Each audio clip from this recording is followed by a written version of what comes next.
Good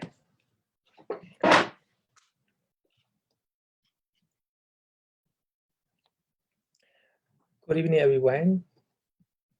So today, lesson 3. So before we start our lesson, let's pay homage to the Buddha.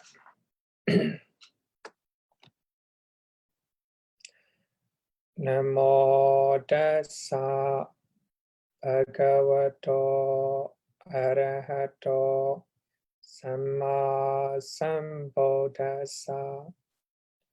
Namo tassa bhagavato arahato samma sambuddhassa.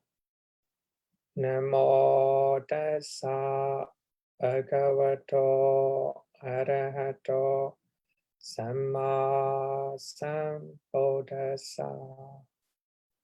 Sadhu, sadhu, sadhu.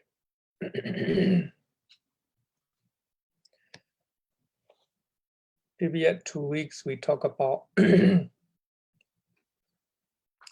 Abhidhamma texts, and also we can see that introduction to Abhidhamma. So now today we'll start Abhidhammattha-sangaha. So this is the first verse in the Abhidhammattha-sangaha. So normally we call it homage and promise.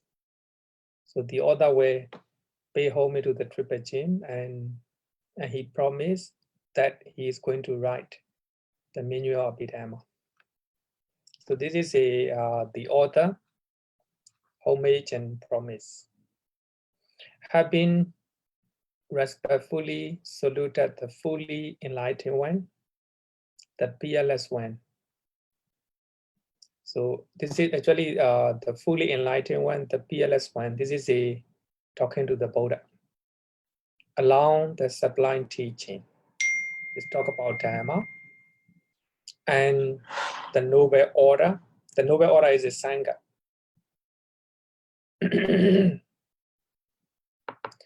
I will speak the manual of Abhidhamma. So the manual of Abhidhamma means Abhidhammattha-sangaha. The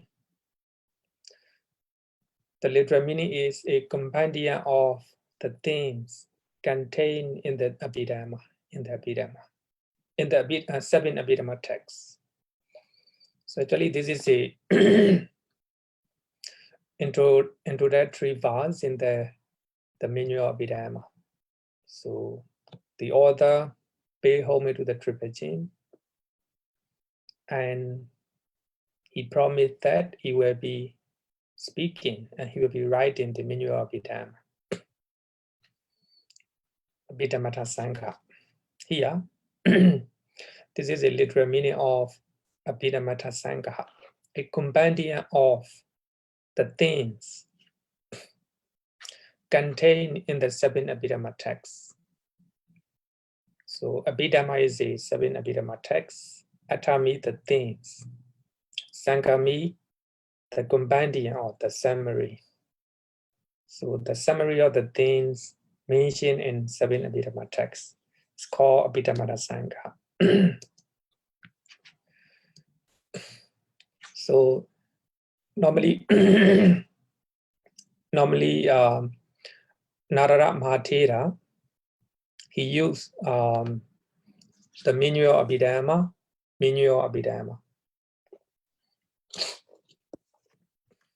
Bhikkhu Bodhi also used by adding another one, comprehensive manual of Abhidhamma. So actually he said comprehensive. The reason is in that book we can find a lot of explanations and also a lot of charts. So Abhidhammattha-sangaha, Bhikkhu Bodhi as well as the Narada Mahathera, they use the manual of Abhidhamma. Maybe in later part when we are talking about Abhidhammattha-sangaha, we use the manual of Abhidhamma. It is not a literal meaning. The literal meaning is a compendium of the themes contained in the 7 Abhidhamma texts. This is a literal meaning. So here, Abhidhamma means 7 Abhidhamma texts, Atta means the things, Sangaha means companion. Somebody is writing. Huh? Please do not write.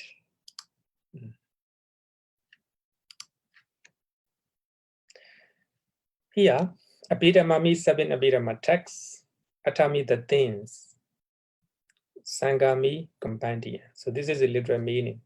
So here, the things here mean we have a consciousness, Citta, mental factor, Cittasika, and matter, Rupa, Nibbana. And next one is called Panyati concept. So these are 5 things that will be mentioned in 7. That is mentioned in the 7 Abhidhamma texts. So Abhidhammattha-sangaha, the meaning of Abhidhamma, trying to summarize all the things contained in the 7 Abhidhamma texts. So we call it, this is the commentary of Abhidhamma Pitaka. So small comment, how to say, finger. Small finger, I forgot English word. So actually the thickness of the book is very small, like our smallest finger. So we call it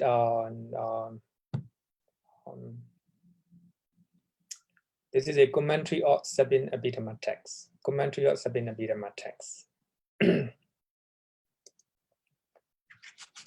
So here, in the first introductory verse, the author Anuruddha, Venerable Anuruddha, homage to the Triple Gene.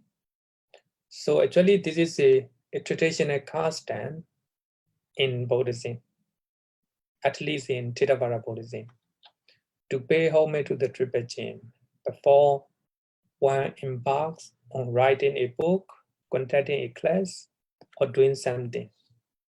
So even now, before we start our class, we normally pay homage to the Triple Gene. But of course, we pay homage to the Buddha. So by paying homage to the Buddha, we are paying respect to the Dhamma and Sangha as well. So the reason is the Buddha is the original, the Dhamma and Sangha are originated by the Buddha. So normally, it is our tradition that to pay homage to the Buddha before we do something. Actually, this is a mention in the second commentary, because in one time in the exam, they mention, they question this one. So need to know why the author paid homage to the Triple Gene. So it is followed by the, how to say that, the author. The reason is, we have 2 reasons. Number one, in order to remove all obstructions along the way. Another one is to complete one's own undertakings. And he is going to write a book. So he wants to finish this book successfully. For that reason, he is paying homage to the Triple Gene. So actually, this is mentioned in the second commentary, why the author pay homage to the Triple Gene. Because of 2 things, because of 2 wishes. He wants to remove all the obstructions along the way. And he wants to complete his book successfully. Because of that, he paid homage to the Triple Gene. Okay, this is a not difficult, just to take note that it is mentioned in the Bhikkhu Body book as well. Bhikkhu Body book, Comprehensive Meaning of Abhidhamma, page number 23. So actually, when I'm quoting Bhikkhu Body book, and I use the word CMA. CMA means Comprehensive Meaning of Abhidhamma, page number 23. So actually, normally I will show you the pages or the comprehensive manual of Abhidhamma, and also the handbook of Abhidhamma studies, so that you can read those books, that you have a better understanding. Okay, now we are going to study two truths in Abhidhamma.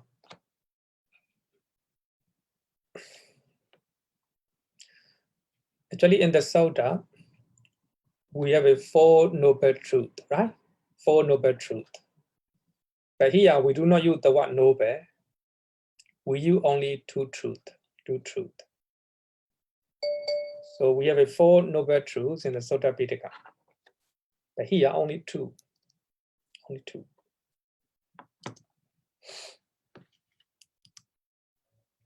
According to Abhidhamma philosophy, there are two types of truth or realities. Only two types of truth.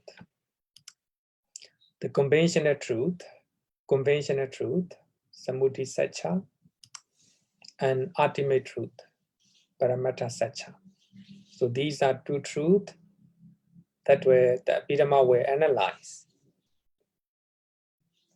Conventional truth and ultimate truth. So the first one is the conventional truth. The conventional truth is called Samudhisacca. It is the truth, the reality accepted by common consensus. People agree this is a truth. For that reason, it's called conventional truth, Samudhisacca. Number one, so we have a two type of Samudhisacca. We have a two type of conventional truths. Number one, names and terms. So they are called nama panyati. Another one we also call ohara, names and terms. So we have a lot of names, any type of names.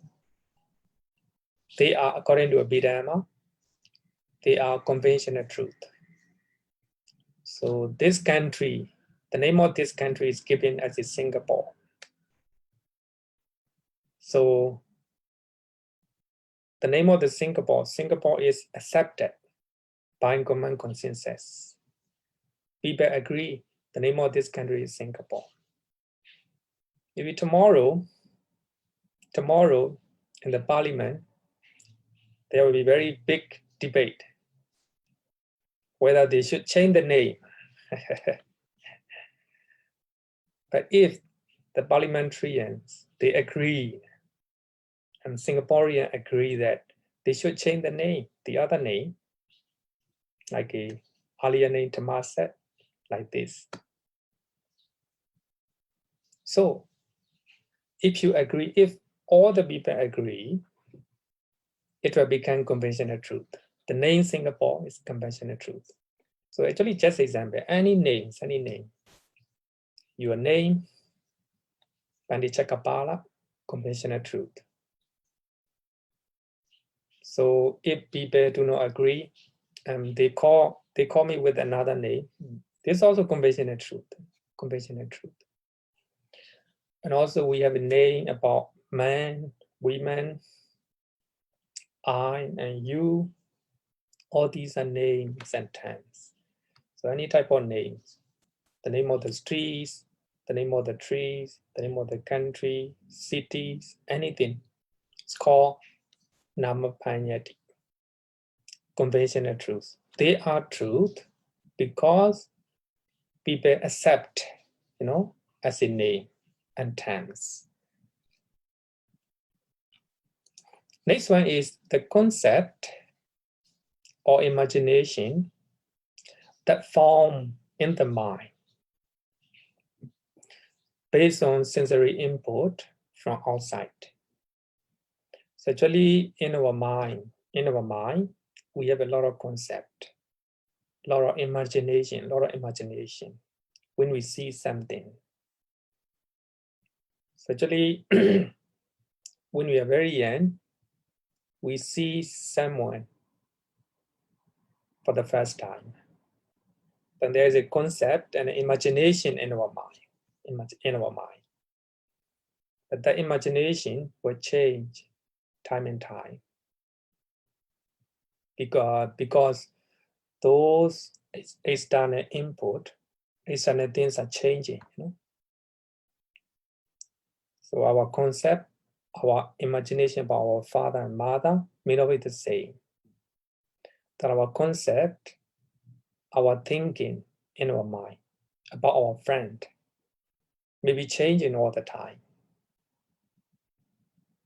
Sometimes we met a particular person in one place 10 years ago, that we have imagination about that person in our mind. So when we meet again right now, so that imagination came into our mind. So such type of concept about a person, imagination about a person in our mind, in other we can call it even our mental construction. We call it mental constructions. Our mind construct the image in our mind. So those concepts, according to Abhidhamma, they do not really exist. They do not really exist. Our mind trying to construct the images and concept about a people, about a place, about a city, the country. So those concepts will be changing all the time. So actually, they are conventional truth. They are truth, but according to Abhidhamma, they do not really exist. They do not really exist. So when you want to practice Vipassana meditation, those concepts, those imaginations, mental images are obstacles or obstructions in our mind. So when you want to practice Vipassana meditation, so you have to remove all the conventional truth.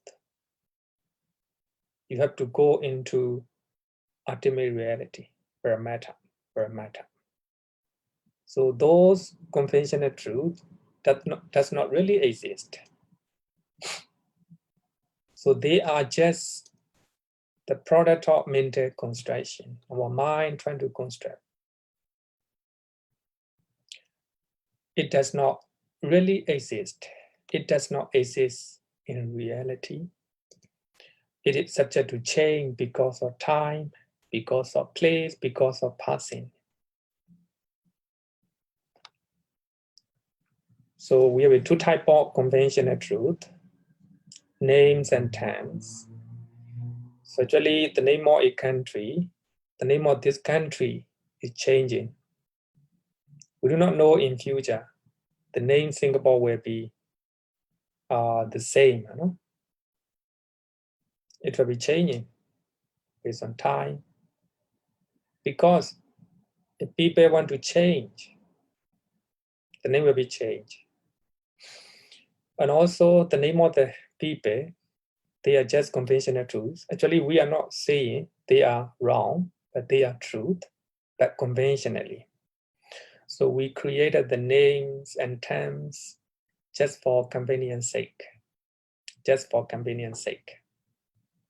According to Buddhism, even the time, there's no time. I want to say, time is not reality.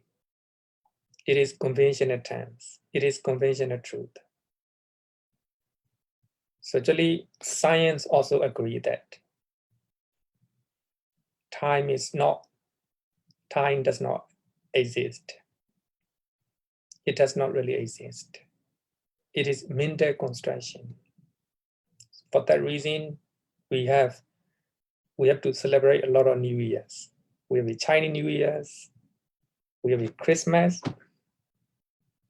and we have a Myanmar New Year. So because time does not really exist. So this is our mind trying to, we created those, those year and month. So for that reason, Chinese, they were create another calendar, a one calendar, and Indian, they will create another calendar. Western people also, they will create another calendar. So all these are called conventional truth. We call New Year, New Year. Happy New Year. Which one you're referring to? Gregorian calendar or Chinese calendar, Indian calendar? They do not really exist. They are conventional truth. They are conventional truth. So we call it mental construction. So we have a lot of names. So when you learn ultimate reality, you will understand that the conventional truth does not really exist. It is subject to change. Names, terms, subject to change. Mental images in your mind. Images in your mind. All the time changing. That's conventional truth. So when you go into deeper level, those conventional truth, no more, no more. So when you want to attain Nibbana, you have to go to deeper level. It's called ultimate truth. Only you reach to the ultimate truth, then you will understand as they really are. So when you understand ultimate truth, then you attain unchanging happiness in your mind, because you have enlightenment in your mind, understanding and wisdom in your mind. There's only four ultimate realities. Four ultimate realities. So another one is called ultimate truth. Paramatta-satcha is the absolute truth that do not change from their respective intrinsic natures. They do not change from their respective intrinsic natures by the time or the place or the passing. So we have four types of ultimate realities. So their intrinsic natures does not change, do not change. At the time of the Buddha, their intrinsic nature is the same. Right now, their intrinsic nature is the same. So they are not changing. So actually, when you learn four ultimate reality, you will understand that. You will understand the conventional truths as well as ultimate truth clearly. It really exists at all time. It does not change from its intrinsic natures at all time. So the nature, actually these four ultimate realities, they have their intrinsic natures. So their natures and their characteristics do not change. It exists, it really exists. It really exists. Recently, a group of people from different countries and met with the Dalai Lama. So there are maybe about over 20 people. So their group leader want to introduce, their group leader talked to Dalai Lama. So so she went, her delegate, to introduce one by one what their name and which country they are from. But the Dalai Lama said that, no need. So when I see people, when I look at their face, in the deep, deep inside, we are the same, we are human beings. we may have a different opinion, a different color, and different appearances. But deep inside, we are the same in terms of human being. We all are human beings. So actually, he want to reject. He beautifully reject. He doesn't want a very long introduction, self-introduction. So actually, this idea comes from Abhidhamma. So we are the same. So we have only 4 ultimate realities.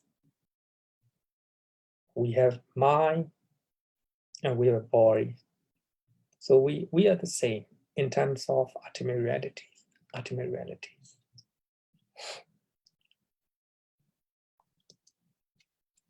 So we have 4 ultimate truths, Paramattha Satya. Number 1, Citta, consciousness. Number 2, Cittasika, mental factor, a mental function. Rupa, matter, or material property, material phenomena. Next one is a Nibbana. Actually, we do not translate Nibbana into English. We just use Nibbana. A very beautiful term. Okay, so these are 4 ultimate realities, 4 ultimate truth. So after you learn 4 ultimate truth, you will understand conventional truths clearly. So I think, first of all, we'll talk about these 4 ultimate reality, 4 ultimate realities, their characteristics, their meaning. So wherever you see, wherever you hear, wherever you eat, everything, into your eye, everything into your ear, everything. There's only 4 ultimate realities. There's nothing, no names, no I, no you. So actually, Buddhist teachings, actually the Buddha always tell the truth, tell the truth. People, of course, it's very difficult. In our mind, we constructed a lot of mental images. There's I, image of I in your mind. Image of your father and mother. Mental image of your children. So all these, according to Abhidhamma, but when I say Abhidhamma, it also in a Sutta Pitaka as well. According to the Dhamma, according to the Buddha Dhamma, especially according to Abhidhamma, there is no such a thing like I, you, man, women, country, cities. So there's only 4 things really exist, 4 ultimate realities. You look at your body, you will have consciousness, mental factor, and matter. Only three. Nibbana not. Nibbana is only you experience. You can experience it. So these are 4 ultimate realities. Wherever you see, you look at the building. So in the building, there's no consciousness, no mental factor, only rupa, material phenomena. Everything you see, everything you hear, only 4 ultimate truth. Only 4 ultimate truths. The rest are not really exist. We call it conventional truth. So we are given the name, we are given the terms just for convenience sake.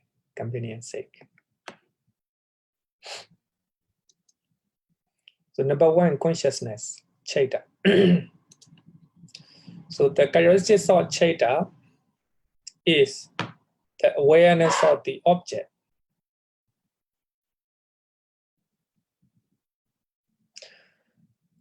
The characteristics of Citta is the awareness of the object. So when you see something, there is awareness. There is awareness or noting. There's noting. When you hear a sound, there's awareness. When you are eating, there's awareness. That's called consciousness. Sometimes, even though we are eating, if there's no awareness, so there will be no consciousness. There will be no consciousness. Sometimes when we are eating, at the same time we are watching TV. So if the movie is so interesting, then all your attention will be there. So there will be no consciousness regarding with food. But there will be consciousness regarding with the eye and ear. So actually, even though there is touching of the food with your tongue, if there's no awareness, then there will be no consciousness, there will be no feeling, there will be no other like or dislike. So here, the characteristics of Citta is awareness of the object. Abhidhamma makes a special analysis on our experiences, such as feeling, perception, volition, desire, loving kindness, anger, jealousy. All these are our experiences.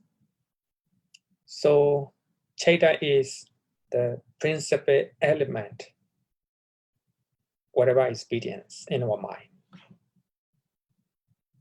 Citta or consciousness is, how to say, the principal and basic element of our experiences.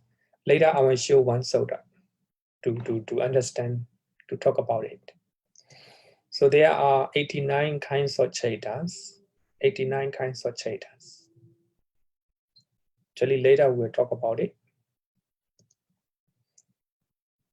So actually, the mind, we call it mind, is important. So the Buddha in Dhammapara, this is Dhammapara number 1, verse number 1. It's a famous verse from Dhammapara. All mental phenomena have mind at their forerunner.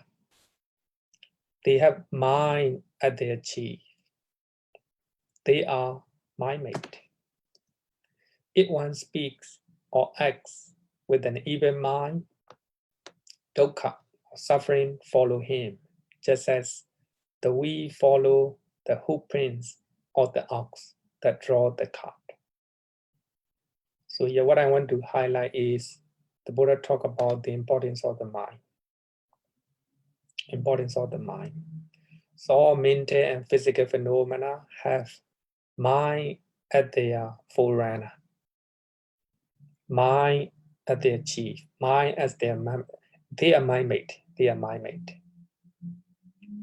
So our body also mind-made, and our happiness mind-made. Our suffering mind-made. So even though you are living in the same place, some are happy, some are not happy. Mind-made. Even though you are living in the same country, one country, some are happy, some are not. Everything mind-made, mind-made. So for that reason, the Buddha said, mind is important. Here, mind, me, and think. Commentary mentioned as a consciousness, But I think mind here means not only consciousness, but also benefactor. So actually, consciousness and benefactor are called as a mind, So all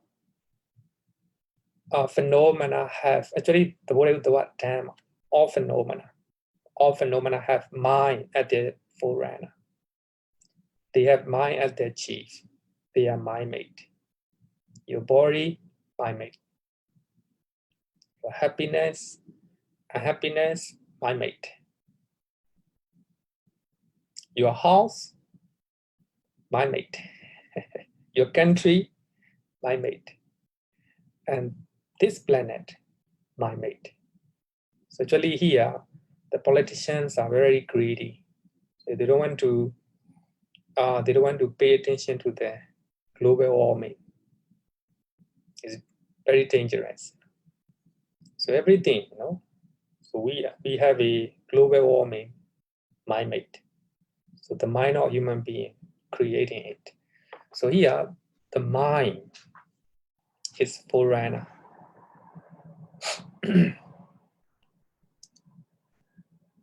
So second one is a mental factor, Cittasika. Mental factor, Cittasika. Here, I will not be explaining in details because we have to try to finish 3 chapters before the exam. But here I have given you the page number, Comprehensive Meaning of Abhidhamma, page number 76. Humble Core Abhidhamma Study, Volume 1, page number 42 and page number 215. So I think after you learn this one, you go and read those pages. Then you will digest the lessons. So don't forget that examinations is just a tool to learn Abhidhamma seriously and regularly. Try not to have worry or stress regarding with the exam. Even you fail, okay, it doesn't matter. So the most important thing is by attending classes, by taking exam, then you will be able to study teachings of the Buddha regularly and seriously. That is I think the main purpose. Okay, one question or 2 questions. And Mitananda, can you unmute from your side? Please unmute from your side and ask.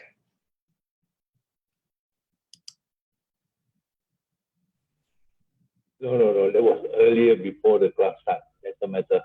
Can you repeat your question because I hear you right now? Oh, actually, I'm asking about the exam. Oh yeah. This year end, we are taking level 1. Okay. Next year, we take level 2 and 3.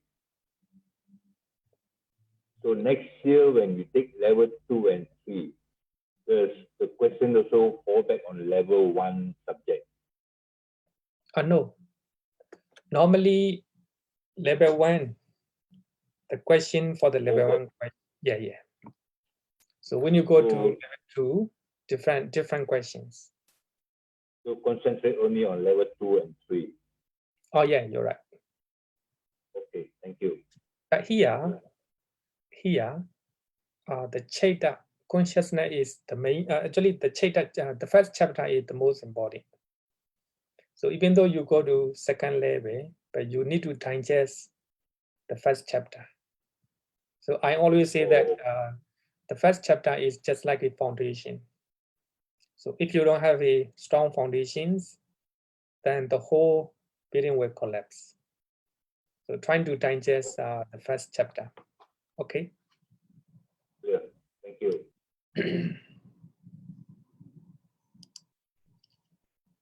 Then Nisha. Hi, Bhante. My question is obsession over Buddhism. So our greed to learn about Buddhism, is that also a mind made? Yeah, everything mind made. So you decided to learn Abhidhamma and to attend Abhidhamma course. Your mind made it. Your mind made it. Everything mind made. So that's a good mind made. Good thing. Yeah, of course, yes. Okay. And we have a question. Chua. Bhante. Yeah. two questions. The first question is regarding conventional truth. There's the second type, which is personal. It doesn't agree with what other people think. It is something which exists in your own mind only, different from other people. Is that also conventional truth? Can you repeat the question? Okay, so sorry. Sorry. When sometimes you think of certain things, let's say, and it's different from what other people think. You know, something very strange in your thinking. Is it still conventional truth? So yeah, conventional truth mean that images are conventional truths. The thinking is not. Thinking is mental factor. So suppose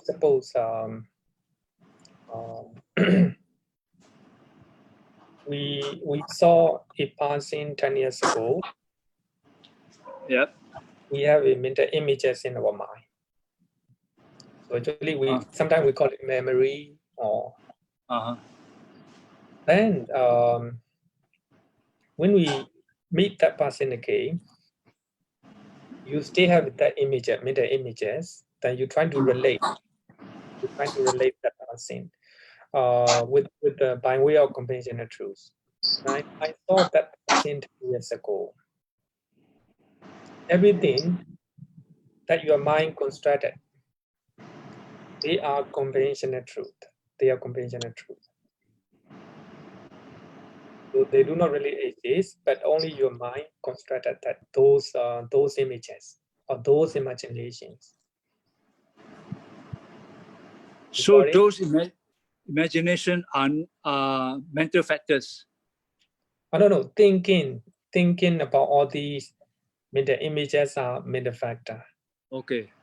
But thing that you constructed, that your mind constructed about that passing, or conventional truth.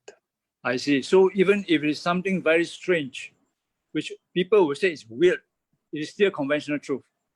Yeah, I think everything that your mind constructed. Okay, thank you. I have another question. Okay.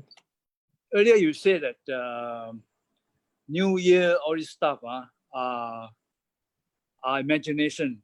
That one is very clear. Okay, I mean, it's very, yeah. But how about present, past, and future? Is it imaginary? Oh, it's very. Let me think. Yeah, all these are also according to Abhidhamma. All these time, past, present, and future. These are the time. Yes. According to Abhidhamma, time is also conventional truth. Then our mind, name, earlier memory as it passes. So actually, if you know four ultimate realities, as I earlier said, there's only four ultimate realities: consciousness, mental factor, matter, and nibbana. Time is not mentioned there, right? Yep. For that reason, time is a conventional truth. So, like, what happened a minute ago? I say, oh, it's past already. It's not true. No, we are not saying it's not true. This conventional truth, it is still a truth, but it does not really exist. Only what we have is only four types, only four. Okay, so that means what happened just now is a conventional truth. Yeah, we can say so. Yeah. So what happened now at this present moment, is it conventional truth? No, I mean here I'm talking about time. If we name right now as a present moment, present, that is that's just a name in our mind. But currently, consciousness, mental factor, material phenomena are arising. and passing away. All these are not conventional truths. All these are ultimate realities, ultimate truth. Yeah. Ultimate. Yeah. Okay, thank you. Okay.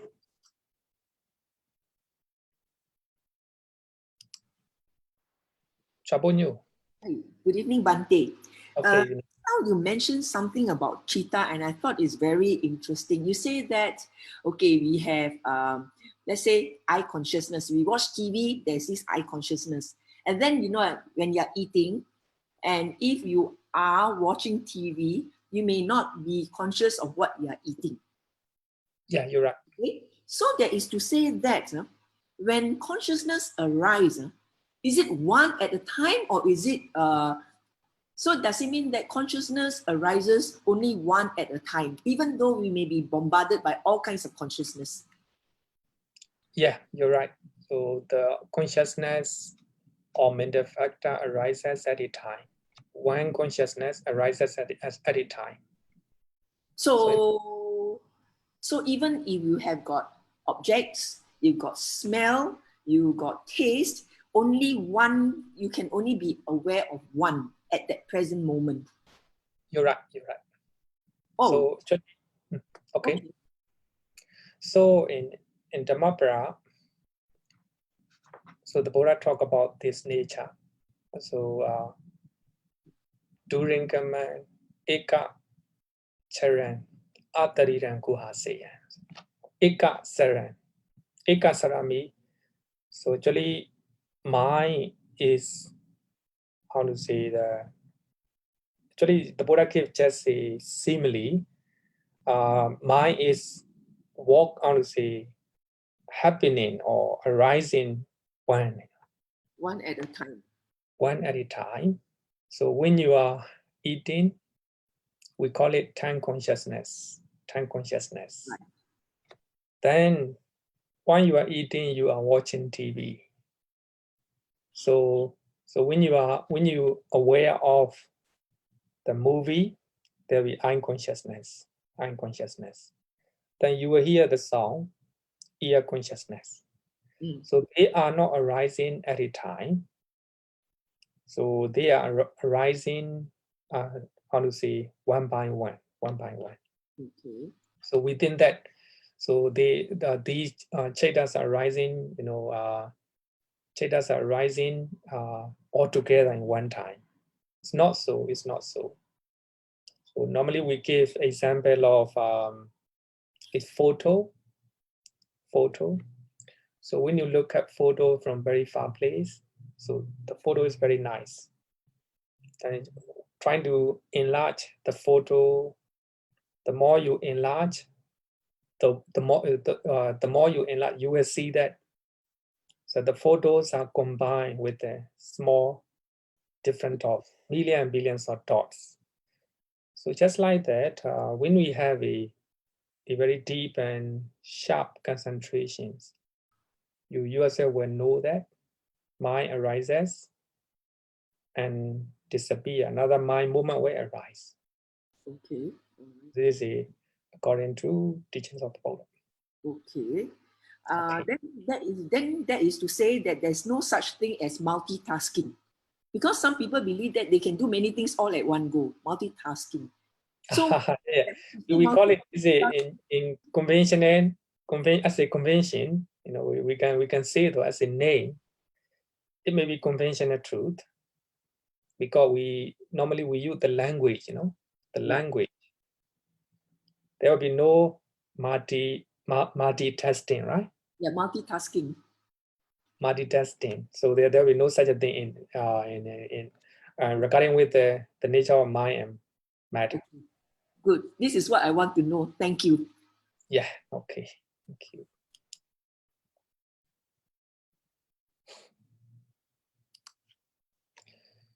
After you ask question, then you lower down your hand.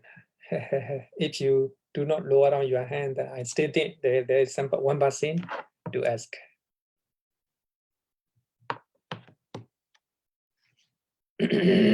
Okay. So mine is forerunner. everything our mind created.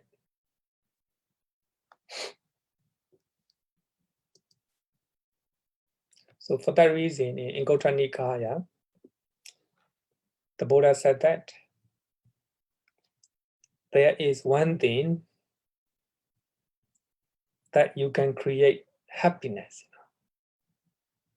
If you can, if you are able, if you control your mind, you will have happiness. And another, at the same place, the Buddha said that there's only one thing that make you suffer. Mind. Same thing.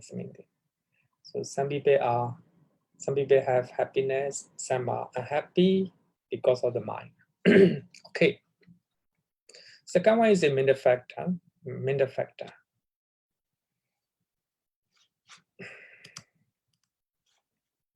Okay, Nisha, you want to ask question?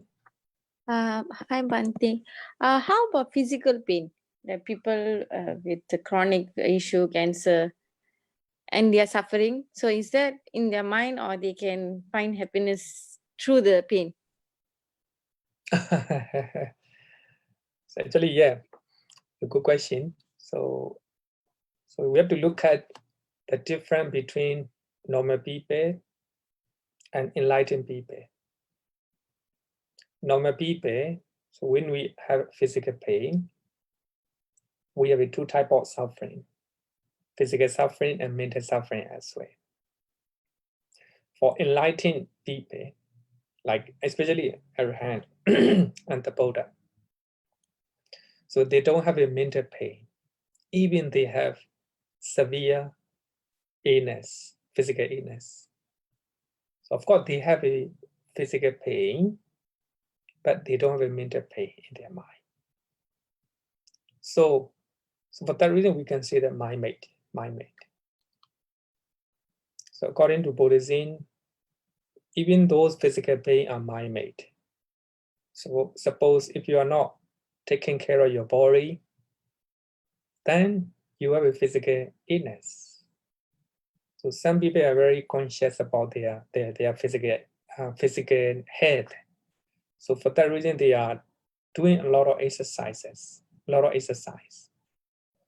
They are taking care of their body by way of food and way of live. How to say that? The way they live their way of life. So everything mind-made. So some are very lazy to do exercise.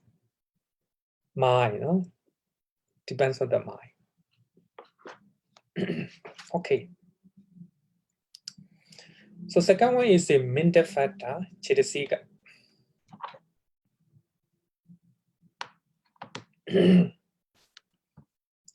Citta are mental factors or mental functions that influence the Citta. So actually, we have a lot of our mind functions a lot. So these functions are called Citta.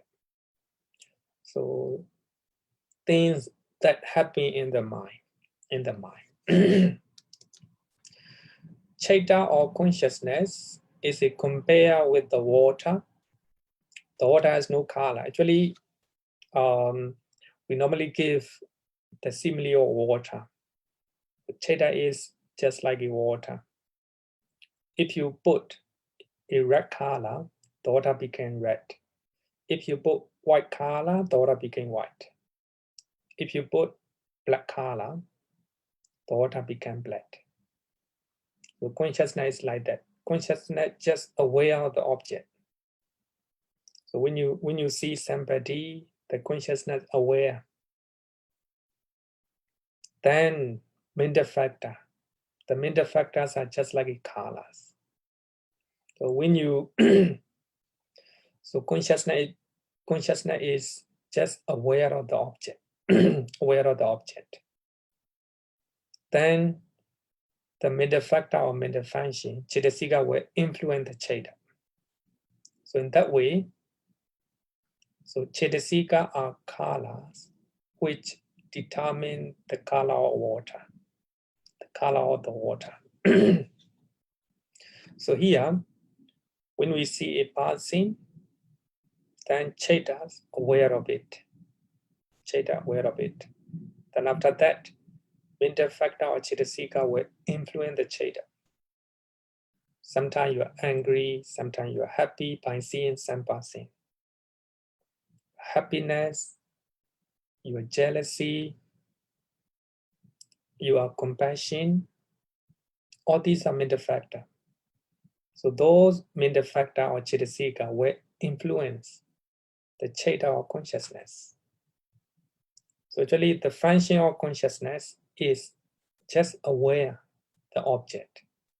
When you see a sound, then you just aware there's a sound. Then mental factor or mental function, Cittasika, will influence your consciousness. Then after hearing, angry. After hearing, excited, feeling excited. So all these are mental factors. So Cittasika will influence your consciousness. So in that way, the consciousness became wholesome, unwholesome, indeterminate because of the consciousness, because of the Cittasikas. So Citta just aware the object, then Cittasikas influence your mind. Then your Cittas or consciousness become wholesome, unwholesome, indeterminate. So for that reason, Citta is compared as a water, Cittasikas like a colors. Whatever color you put, the water became that color, the same color. Just like that, when you see, when you hear, when you eat, the Citta or consciousness aware the object, awareness of the object. Then Cittasika will influence your Citta. And in that way, your Citta became wholesome, sometimes unwholesome. So for that reason, 52 Cittasikas are important. If you know all these 52, then you know your mind. You know your mind. Normally, I always encourage the students to attend Abhidhamma course up to second chapter. Second chapter, we talk about 52 Cittasikas. So if you know 52 Cittasika, you know your mind.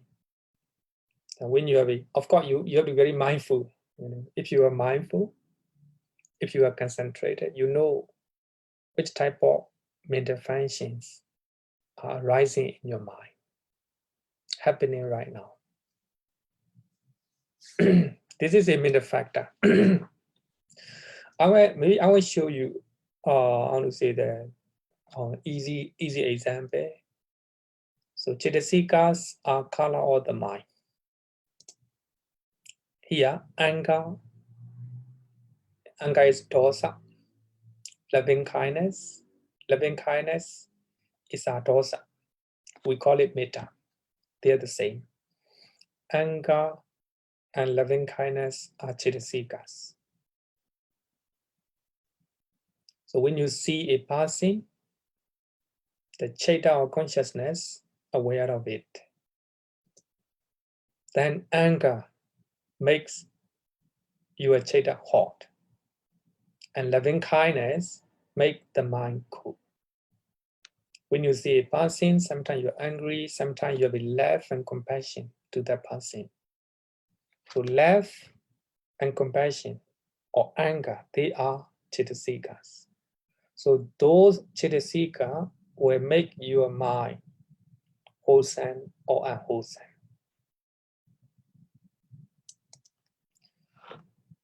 These Cittasika differentiate the outcome of Citta. So they will color your Citta. For that reason, Cittasikas are important in Abhidhamma. Because of those Cittasika, your Citta or consciousness become different. So I'm going to give you another example from the Chota, Chachaka Sutta. we can call it cognitive process or mental process. A very simple one. Depending on the eye and form that you see. So eye is physical phenomena. Eye is matter. Then that you see, the form also matter. So there are two matter, right? Two material phenomena. Eye and the forms. Depending on the eye and the forms, eye consciousness arises. But here, eye consciousness, eye Citta arises. Then I have eye and the form. Because of that, eye consciousness will arise. The meeting of the three is called contact. Eye, forms, eye consciousness. So meeting of the three is called contact. There is a contact. Sometimes we have eye and there is a form in front of our eye. But there's no eye consciousness. There's no eye consciousness. Even though there is a contact between eye and form, if there's no eye consciousness, we don't call it as contact. We don't call it contact.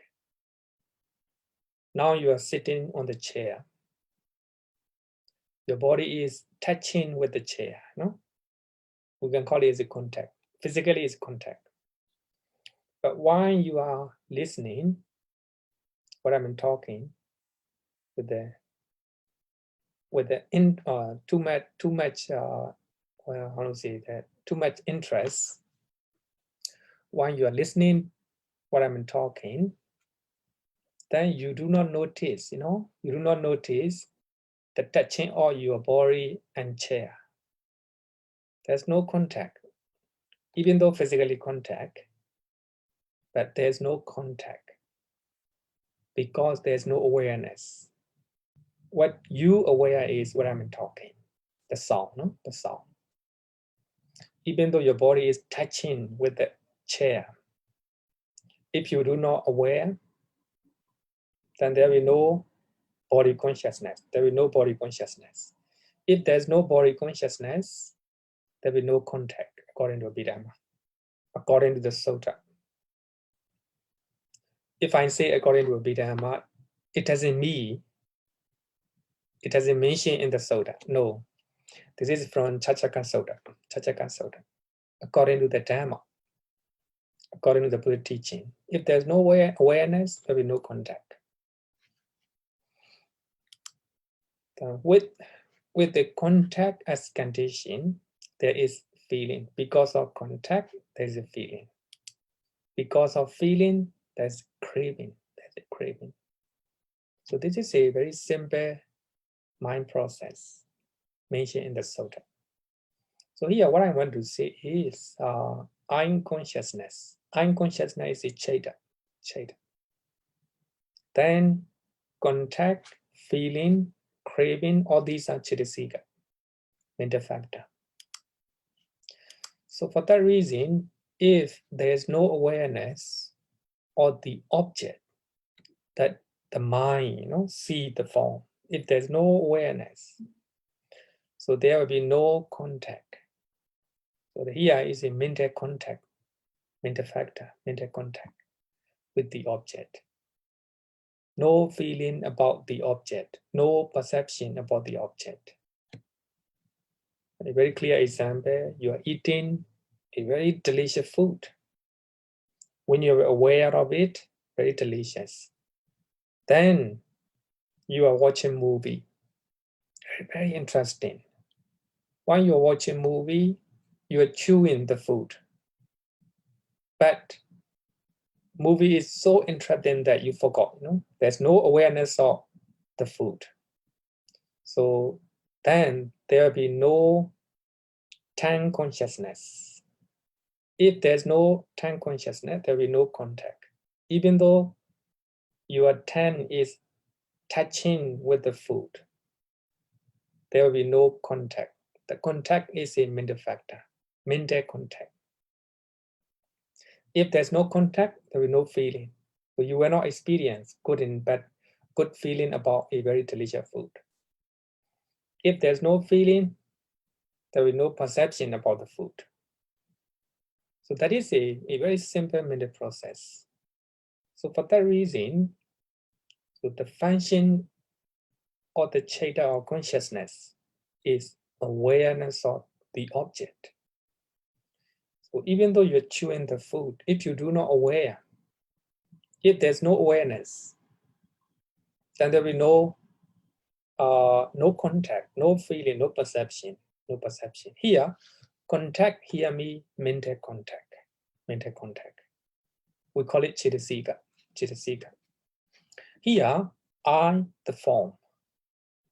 Then after that, I'm consciousness. Only the meeting of the three is called contact. Sometimes, even though we see somebody, we do not see, there's no contact because we do not aware. Even though somebody is calling you with a loud voice, if your mind is absorbed to, in the movie, then you will not hear. You are not aware of a loud voice, loud calling. So there is no contact, no feeling, no perception. So for that reason, in our experiences, so Citta or consciousness is a principal element. Without Citta, there will be no mental factor. So here, contact, feeling, and perception are mental factor. Mental factor. So without awareness of the object, there will be no mental factor at all. But the function of Citta is just aware of the object. So the mental factor, just like contact, feeling, perception, they will influence the Citta. So when the mental factors are good, then there will be good Citta. When the mental factors are bad, then there will be bad Citta. Wholesome and unwholesome depends on mental factor. Okay, somebody want to ask question? Okay. You unmute from your side. Namaste, Bhante. Okay. I would like to ask, what is the precise using of the words nama and mana? Or mana, eh?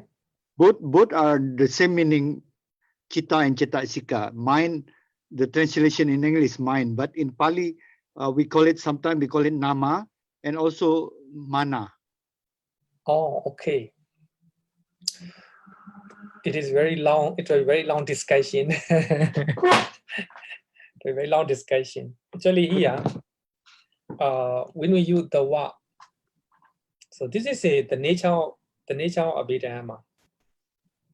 Abhidhamma trying to fix a term. We call it a technical term. In the suttas, so they may be the same. So Abhidhamma trying to make a technical term to distinguish our mental state. So regarding with the Citta is just awareness of the object, right? Yes. So regarding with the mana actually simply signify our mind. So when we say the word mana,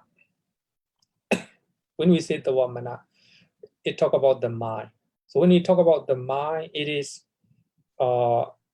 consciousness as well as mental factor. Right? Mental factor. Yes. But here, then I will give you a very simple and easy example. easy example. In the Mahasatipatthana Sutta, we have a Citta Nupassana, right? Citta Nupassana, recollection of the mind, contemplation of the mind. So actually in among the 4 foundations of mindfulness, we have a Citta Nupassana. Citta Nupassana, the contemplation of the mind. So actually there, even though we have Citta, we do not translate as a consciousness. We translate as the mind. Because under Citta Nupassana, not only consciousness, but also the mental factor, Cittasikas are mentioned. Just like a lust, just like a delusion, just like a hatred. Lust, delusion, hatred, according to Manual of Abhidhamma, they are Cittasika. They are mental factor. Right? They are mental factor. But so in the Mahasatipatthana Sutta, the word Citta is used. So it is very hard to say. It's hard to the terms or the usage of the Pali. We cannot very difficult to distinguish among them. So here, according to the Manual of Abhidhamma, so we use the word Citta. Citta is aware of the object. But in Satipatthana Sutta, Cittasika are also analyzed or mentioned under the name of Citta. So what we have to, I think, take note is, according to Abhidhamma, Abhidhamma trying to use technical term. So here, so when Abhidhamma say Citta, so that means awareness of the object.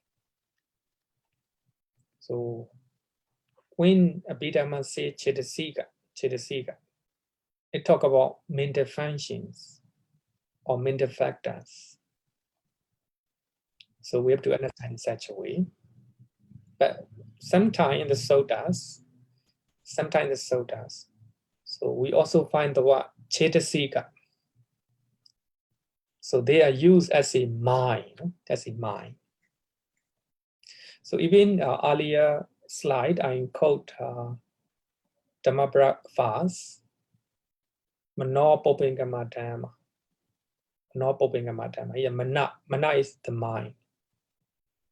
So the even we can say that the mana indicate the mind, just the mind. So when we say the mind, so that means combination of two, Citta and Cittasika. So for that reason, it's really hard to distinguish. It's hard to distinguish all these usage. In general, the word Citta, the word mana, the word Cittasika, the word Vijnana, all these are the same. Okay. But of course, they are used in different places. Okay. Any question? Noted, Bhante. And I have the second questions. Okay. Sometimes I read in the book like eye consciousness. Some book translated as seeing consciousness. Which one is the correct one, Bhante? Eye consciousness and Seeing consciousness. seeing. Some book I read seeing. seeing. From see to see, seeing consciousness. Okay, it's very honestly.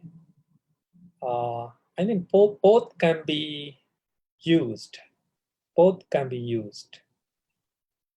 But normally, eye consciousness will be better. Actually, we are translating in genre. So actually, according to on Abhidhamma, so I here doesn't mean you are this one, you know, the whole, how to say that, I, you know. So here, I consciousness here means there is a, we call it a retina in our eye. There is a retina in our eye. If you don't have a retina in your eye, you will not have a eye consciousness. So here, normally we use the word eye consciousness, because the word chakku simply means eye, So when we translate seeing consciousness, it doesn't, how to say, it's not wrong, but it's not very good translation, I would say that, because the word chakku is eye. Okay. Eye. So actually the complete one is eye sensitivity consciousness, Bhante. You're right. Normally we translate, when you are, how to say that, when you want to translate, how to say, accurate one, we can call it eye sensitivity. You're right. Eye sensitivity is the, how to say, the best one, I would say that. But anyway, sometimes if we are using awkward usage, people will not understand it, you know. But here, chakku vijnana, chakku means eye. Chakku means eye. Vijnana means consciousness. So eye consciousness will be the best. Yes, it's very clear, Bhante. Thank you. Okay, thank you.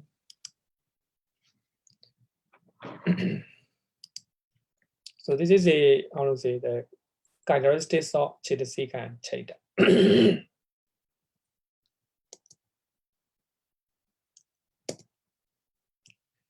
Even though Citta is forerunner of or leader of all mental phenomena, they arise together. Citta and Citta, they arise together. So here, because of the eye and because of the form, then there is a eye consciousness, eye Citta, eye consciousness. The meeting of the three is called contact. So here, contact is a middle factor. So eye consciousness and contact, they arise together.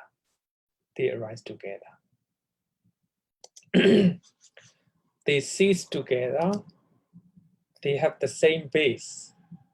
The same base means here unconsciousness based on the form. Sorry, based on the eye, you know, eye. And also the contact also have the same base, eye base. Have the same base, sorry, the same object here. Number 3 is the same object. The same object means unconsciousness arises because of the form object. Then contact also arises because of the form. Then the same base. The same base means eye base. So unconsciousness arises because of the eye base. Then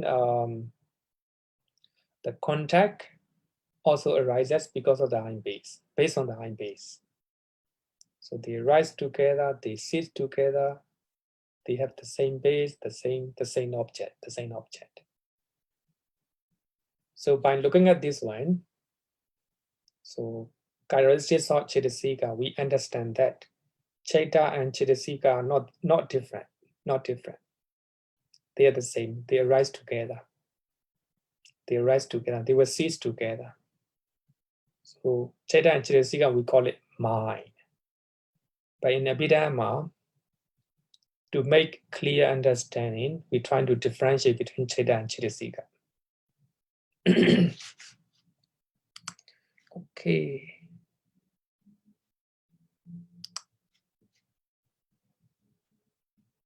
Bhante Mangala. Bhante, you have a question? You please unmute from your side.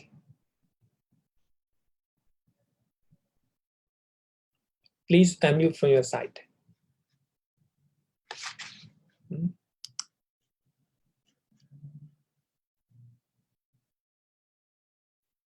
Bhante, you can ask question.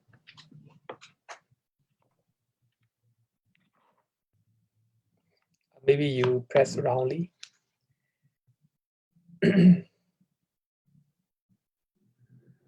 Okay.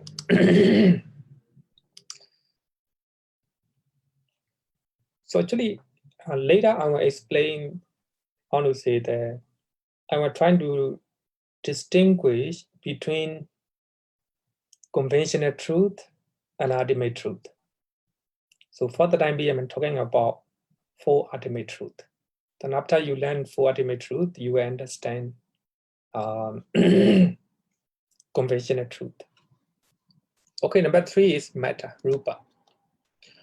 Rupa literally means transforming or changing.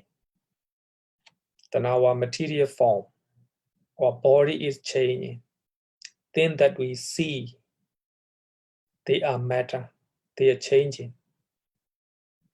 The changing is the characteristics of matter.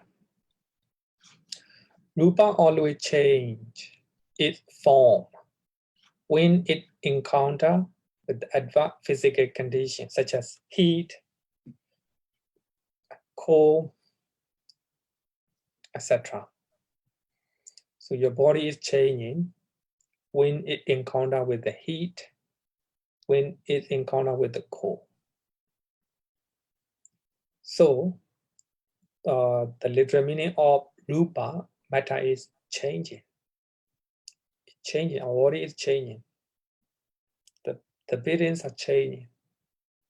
So this is a characteristic of rupa. So actually, Citta and Cittasika are also changing, but their changes is not clear as rupa. So when actually our mind is changing quickly, but if we are not aware, so there is the changes of the mind or a passing is not clear. So for that reason, we do not use the word rupa. We do not give the name rupa. The rupa material phenomena are changing all the time. For that reason, it's called rupa. Its characteristic is transforming or changing. It doesn't change from its nature of transforming or changing. That is why it is called ultimate truth. Material phenomena are changing. Nowadays also, the characteristics of material phenomena are changing. At the time of the Buddha, also changing. At the time of King Ashoka, also changing. At the time of, how can I say? All the time is changing, 10,000 years ago, 1 million years ago. So the nature of rupa changing and transforming because of hot weather and cold weather, etc. So the characteristics of rupa is transforming. So it will not change from its characteristics. For that reason, it's called ultimate reality, ultimate truth. So the body is material phenomena. The table is material phenomena. The buildings are material phenomena. They're changing. But they are not changing from their intrinsic nature. For that reason, it's called ultimate truth. Ultimate truth. Understand? So characteristics of matter is transforming or changing, all the time changing. Changes are the characteristics of matter. But that is called ultimate reality, ultimate truth, ultimate truth. The next one is Nibbana. Nibbana. According to the manual of Abhidhamma, you can see page number 258, 258. Handbook of Abhidhamma, volume 1, page number 45, and volume 2, page number 387. So according to manual of Abhidhamma, according to Abhidhammattha-sangaha, so the word Nibbana can be divided into two words, need and vana. Need means departure. Departure. Vana means craving. Craving. So Nibbana means a departure from craving. If you can stay away from craving, that's Nibbana. That's Nibbana.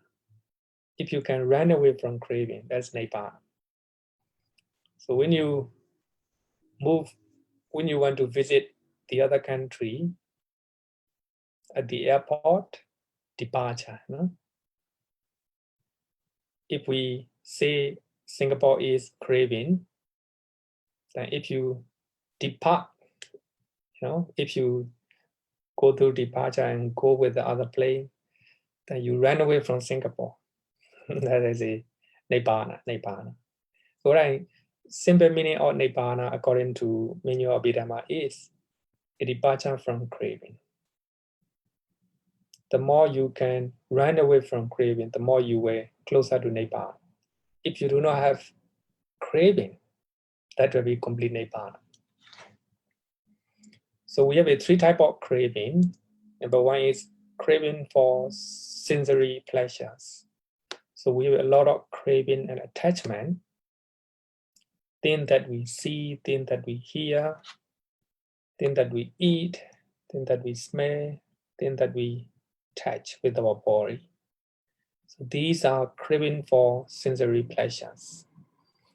The more you can reduce the amount of craving for sensory pleasures, the more you can departure from craving for sensory pleasures, the more you are closer to Nibbana. Because our suffering, our problem originated from craving, all these sensory cravings.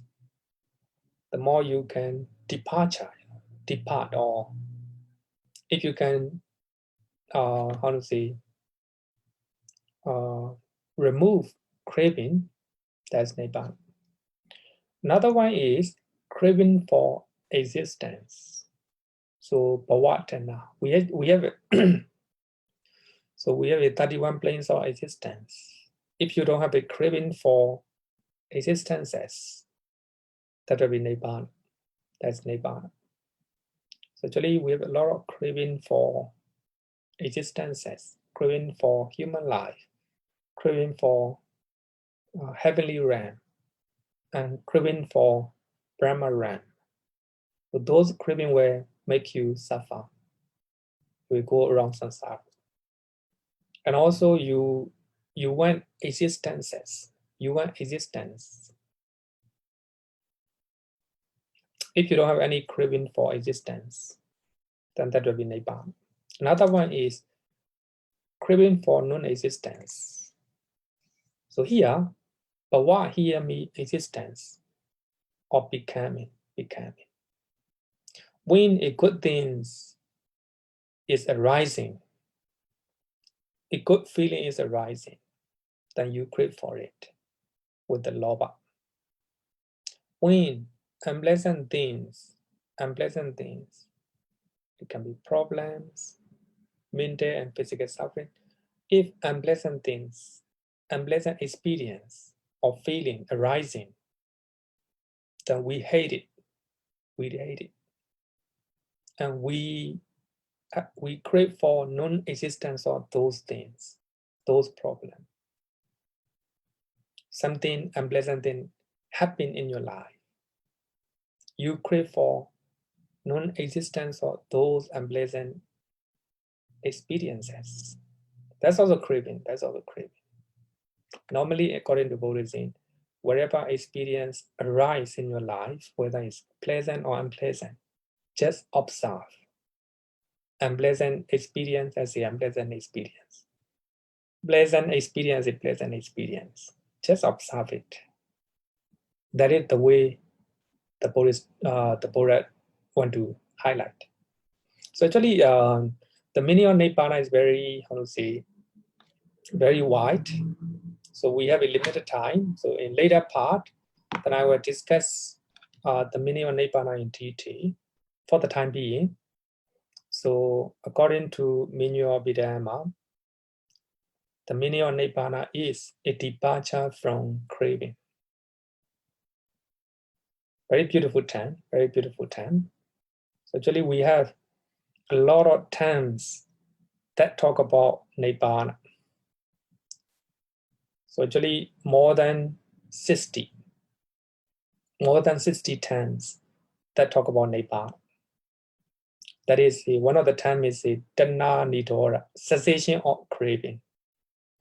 If all the craving cease, so there will be no suffering at all. That's Nibbana. That's Nibbana. Our suffering, our mental and physical suffering arises because of craving. So this is so when you are taking exam, you have to know this definition, a departure from craving. But Nibbana will be explained in the chapter 6. Chapter 6. A departure from craving.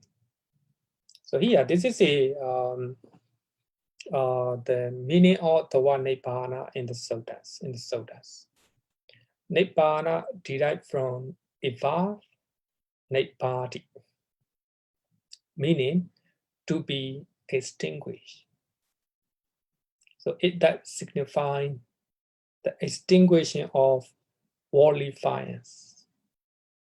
So those fires are greed, hatred, and delusion. So because of those fires, so we feel very hot. We have a lot of mental suffering. If we have a greed, hatred, and delusion, your mind is not peaceful. But if you can extinguish greed, hatred, and delusion, then you extinguish the fire. If there's no fire in your mind, very peaceful, very cool, even you have a physical pain, there will be no mental pain at all because of Nibbana. So greed, the more you are greedy, the more you are angry, the more your mind is deluded, the more you will have a lot of fire in your mind. It is very hot. Some people are too greedy. I want to get it. I want to get this. Then you try hard. If you cannot get it, very hot in your mind. So if you are angry at one person, angry, you cannot take it, very hot in your mind. A lot of hatred, a lot of resentment in your mind. Your mind is not peaceful. If there's no hatred in your mind, even you are seeing, you are encountering with unpleasant people, peace and peaceful in your mind.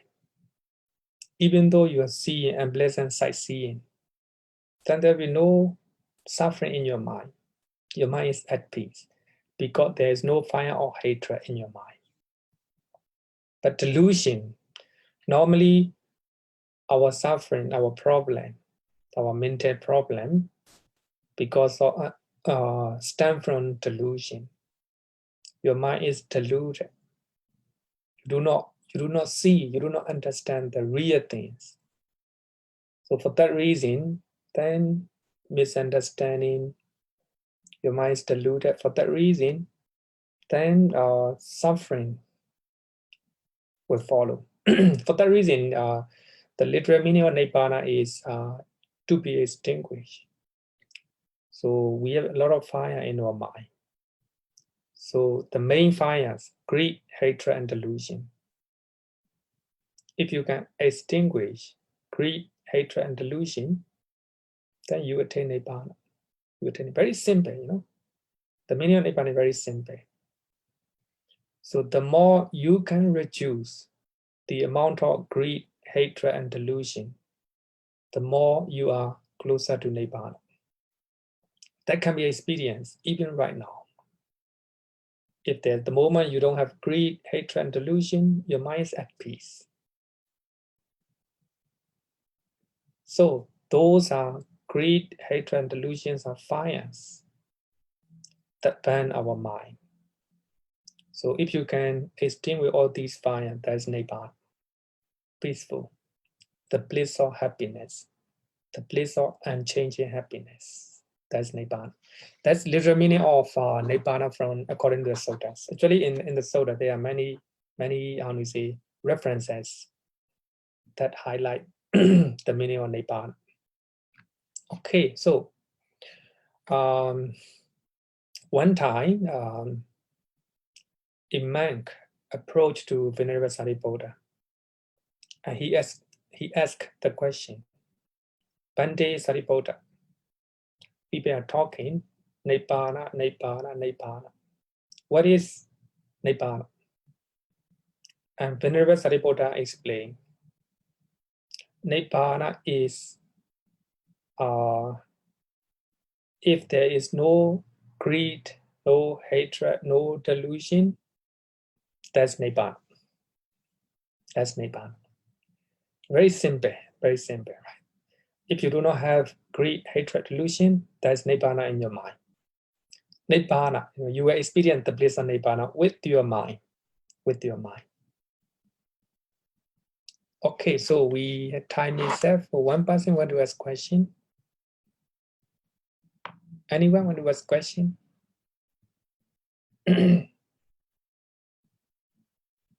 No question. Oh, okay. Yeah. Audrey, okay. Yeah, dear Bhante, so just now you say one person can experience like momentary nibbana when like when there's no greed, hatred, and delusion. Then but nibbana is something that's permanent, right? That is unchanging. So cannot understand this part. Okay. Very good question, because we need to explain the meaning of Nibbana in the greater detail. But here, Nibbana here means to be extinguished. If you can extinguish Lobha, Dosa, Moha, then you can experience the bliss of Nibbana. But of course, it is not a real Nibbana. So in the Sutta, in the Buddha Yuddhava, Tatinga Nibbana, we can translate as a temporary Nibbana. Tatinga Nibbana, temporary Nibbana. So the moment you don't have Lobha, Dosa, Moha, then you can experience Nibbana. But of course, that Nibbana is not a real one, just temporary. But the moment you have enlightenment or understanding about Nama Rupa, suppose you become Sotapanna, then you will experience the bliss of Nibbana in that level, according to your understanding. The moment you attain enlightenment, full enlightenment as Arahant, then you will experience the bliss of Nibbana fully. So actually here, when you look at the enlightenment, the level of Sotapanna, Sakadagami, Anagami, Arahant. So because of their understanding about Four Noble Truth. In other words, understanding about the nature of Nama Rupa. So here, of course, when as the Arahant, there is no Lobha, Dosa, Moha. So they destroy or demolish all the Lobha, Dosa, Moha. So for that reason, so their Nibbana, their Nibbana is unchanging. The Nibbana is unchanging. So that we can see the permanent happiness, or unchanging happiness, or everlasting happiness. So even though they experience unpleasant things in their life, seeing unpleasant people, hearing unpleasant sound, but their mind, their state of mind will not be changing because they attain the full Nibbana, complete Nibbana. But regarding with Sotapanna, I always say that Sotapanna see the truth 25%. Just example, 25%. So as he attain enlightenment, 25% about Four Noble Truth. His Nibbana, 25%. So that 25% is unchanging, everlasting. Just like Sakadagami, 50%. His understanding about Four Noble Truths, because of that enlightenment, because of that wisdom, that he can experience the bliss of Nibbana, 50%. So his Nibbana, the bliss of Nibbana is unchanging, everlasting. It will not return back. Anagami, 75%. And Arahant, 100%. So because Arahant do not have Lobha, Dosa, Moha, his mind, he removed all the defilement in his mind. Because of that, he already extinguished all the fire in his mind. There's no fire in his mind. For that reason, so the mind of Arahant and the Buddha will be all the time peaceful. So that is, I think we have to distinguish, I want to say that different degree of understanding or different degree of the fire that a person demolish. As a Buddha as a normal person, the moment you don't have Lobha, Dosa, Moha, then you can experience the bliss of Nibbana. Not a real one, of course, not a permanent one, that one is. Only you don't have a fire in your mind. Fire of greed, hatred, and delusion, then you can experience the bliss of Nibbana. It's called temporary. Temporarily you are peaceful. But in one sutta, the Buddha talk about when somebody is attaining jhana, then he doesn't have craving for sensory pleasures.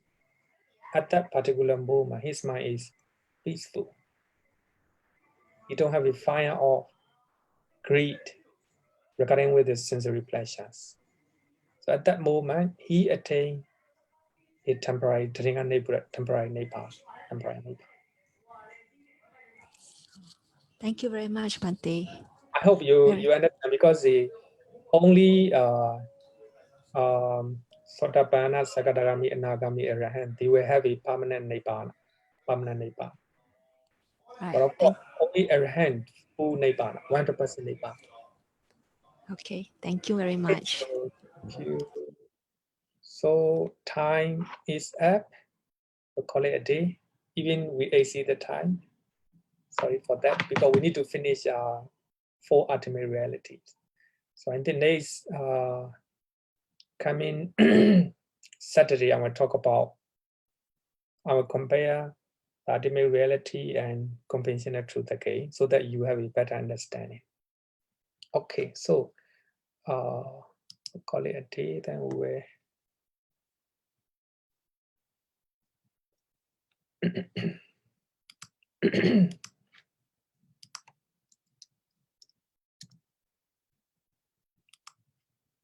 okay, teacher Lily, can you remove unmute? Yeah. Yes. Okay, please lead there. Yo mata tampavaro manu Jesu sakyamo Bhagavata kecho aragato bala viriya samangi tam sugatam saranatamu pemi Ragavi ragamane jama sokam dhamma sankatama patikulam madhurami vampa kunam suvibatam dhammamimam saranatamu Yata jadi nama palamahu jatu suci supuri sayogesu Ata punggala dhammada sate sanggami mam saranatamu pemi. Sadhu, sadhu, sadhu. Thank you, Bhante. Okay, good night, everyone.